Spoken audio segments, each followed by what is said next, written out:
Fantastic, perfect. Well, thank you so much, Gareth. You're all on Romanian land, and my Romanian heart screams at not being there with all of you in person. So I think Gareth will allow me to say a few words in Romanian, but mă încearcă un sentiment de emoție faptul că nu sunt cu voi în persoană și mi-aș dori din tot sufletul să fiu acolo, însă sunt mândru de a fi român și mândru că aceste proiecte pot fi posibile la noi în țară, iar din punctul meu de vedere vă mulțumesc pentru organizarea acestui eveniment. Because of the international audience, I will keep going in English, but of course I'm happy to collaborate and happy to liaise in further questions in Romanian as well if need be too. I'm Bogdan, as Gareth was saying. I work as a London-based medical doctor. I have the pleasure of being the development lead for the Global Social Prescribing Alliance alongside Gareth. And this is really a quick run through and just to echo some of the points that Gareth was making in his previous remarks in there as well. This is a picture that truly illustrates the state of our medical school training, not only in Romania, not only in London, Australia, US, Singapore, Hong Kong, wherever you go into the world, you get taught to falsely believe that medicine is about bones, muscles, arteries, and pills and procedures. Medicine is much more than that, and I've got to know that because of fantastic projects like the ones we're hoping to do now in Brașov that look at the intersection and the synergy between health and the local communities and climate health as well. What I would like to say is that this false belief that what is at the core of medicine is sick care is such a wrong one that we've been doing it for so many years mindlessly, wearing white coats with pens lined up our sleeves, telling people what to do. I would often find myself in the emergency department in London telling people to take some pills, and then I would end up sending them back home to the local community to what made them sick in the first place. We play this short-term game. We have short-termism at the front of our minds. We patch people up. We work in a repair shop, a fix shop mentality, where, as Gareth was saying earlier, we focus only on those who are already ill. We forget about the opportunity for prevention. We forget about communities who can create health with our support. I think that's something we should look at, and that's what we're aiming to do through social prescribing, a new idea that we launched in England with support from several partners, and that's now in the universal policy in the UK. So what is social prescribing? Well, I think this picture illustrates it quite clearly, and I have an example for you. But social prescribing is acknowledging the idea that individuals' health is not just biomedical in nature. We acknowledge the social and psychological factors that contribute to our health and well-being. And for those individuals who come to the hospital, 1 in 4 patients, to be even more specific, who present to me as a doctor in hospital for pure social reasons or for pure psychological reasons, we are able to support them beyond pills and procedures.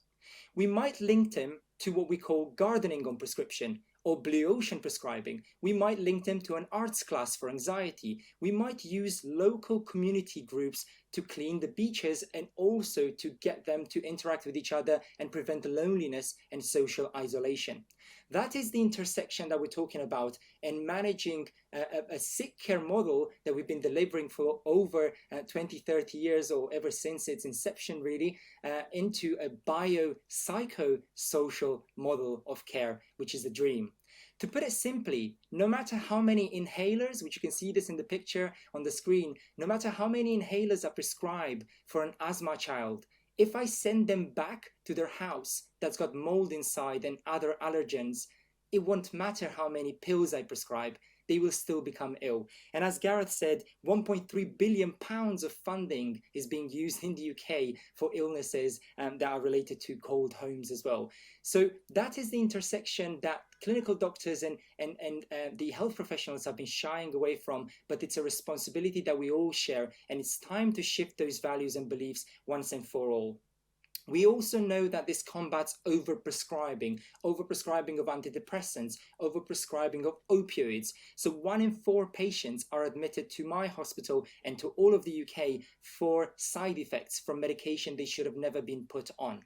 And that's because often we run around the hospital to firefight, to provide quick fixes and quick solutions, but we don't build a better world within the local community for those around us. And that's about to change.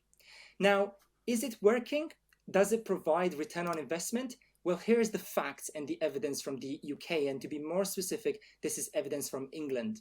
We've shown that social prescribing saves 4.5 million doctor appointments every single year.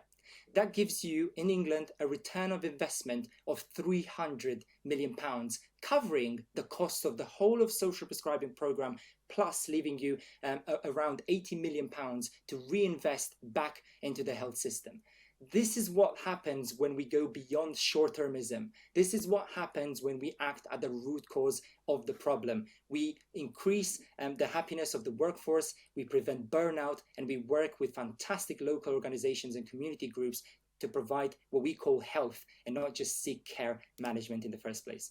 I won't cover too much about the Global Social Prescribing Alliance because I know Gareth's beautifully outlined this. For those of you who want to read some of our work, you can find this via the website, or please do get in touch. We've published widely in the British Medical Journal and Global Health Edition about global developments in social prescribing, and we've got our 2 playbooks for keen leaders such as Mr. Coliban, of course, on how to implement social prescribing within your local city as well.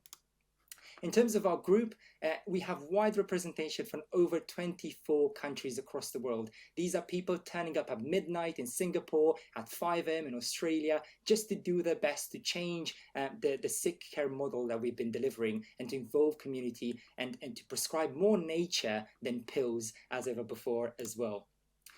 Be it that they are called community connectors, health leads advocates in the US, link workers in the UK, or ASHA workers in India. They're often called well-being coordinators, Sheikatsushian in Japan, whatever the name may be for the social prescribers, i.e. for the ones doing the actual prescribing of the art class, of the loneliness group, of the nature walk on prescription, or maybe somebody needs a bicycle to get to their place of work. These are all names that have been adopted through the Global Social Prescribing Alliance across the world for people adding this at the core of the health system. I'm a big believer that, like myself, I was caught up right in time before I turned into a fully fledged doctor. I joined this movement 7 or 8 years ago whilst I was still a mere medical student, and I think that makes a huge difference. As a clinician, my brain has been slowly turned to understand those values, and I think it's very valuable to involve students and the youth in those exercises, and therefore we have a huge emphasis on getting teenagers and getting students and getting school children as well as university students to understand more about social prescribing. I'm a visiting collaborator at Harvard Global Health Institute, where we host a research internship every single summer, and we've integrated this widely through our curriculums across the globe, and we hope to do so in Romania because I'd personally be delighted by that as well.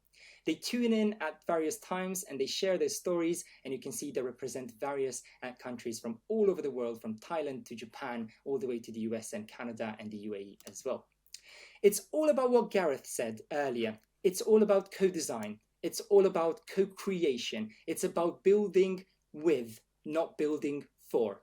It's all about patient activation and that sense of agency for individuals in the local community to feel that they can create health before sickness and illness strikes as well. And it's all about taking decisions in a shared decision-making way so that we co-design that care with the patient. I will leave you with this quote. It's one of my favorite. Health does not start within hospitals. It never has. It never will. Health and well-being starts within our own communities and homes. And with that in mind, I'd like to thank you for your attention, and I'll revert back to the room, and I'm sure we'll have a chance for questions, but again in Romanian. Mulțumesc și aștept întrebări și mult succes. Sunt mândru să fiu român și să aud de asemenea inițiative care se desfășoară la noi în țară. Mulțumesc!